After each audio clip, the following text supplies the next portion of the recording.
Disaster response is one of the critical mandates of the Ministry of Relief, Disaster Preparedness and Refugees.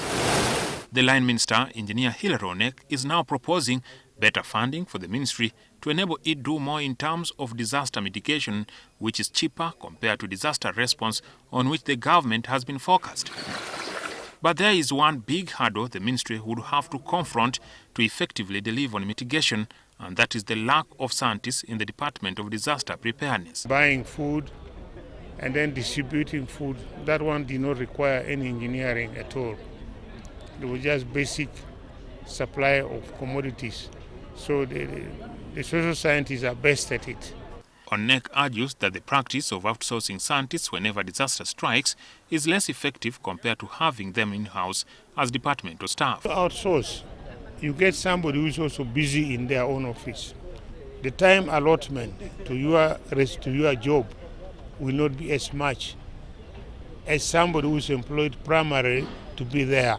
And that person becomes the link now connecting with those other departments and ministries where fellow professionals are. Minister Onek, who was speaking during a networking event of engineers, called for the need to reform the education curriculum to include humanities in the training of scientists.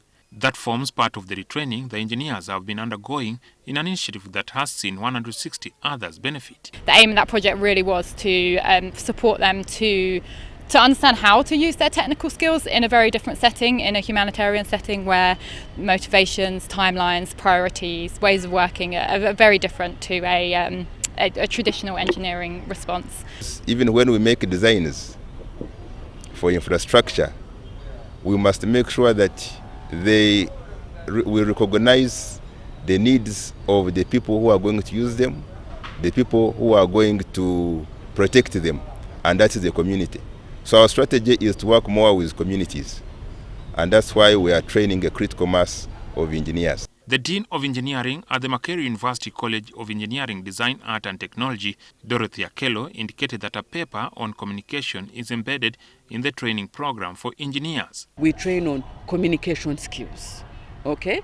But if I'm to be very honest, I'm sure most of us and even our students, when they think of communication skills, they think of how do they pitch maybe to a company, or even if they are self-employed, to pitch their product. Okay, but what we are now talking about is how do you relate with people who have just suffered a tragedy, for example, landslides. Okay, that is not, it is beyond communication skills. There is a degree of also empathy. Jackson Onyango, NTV.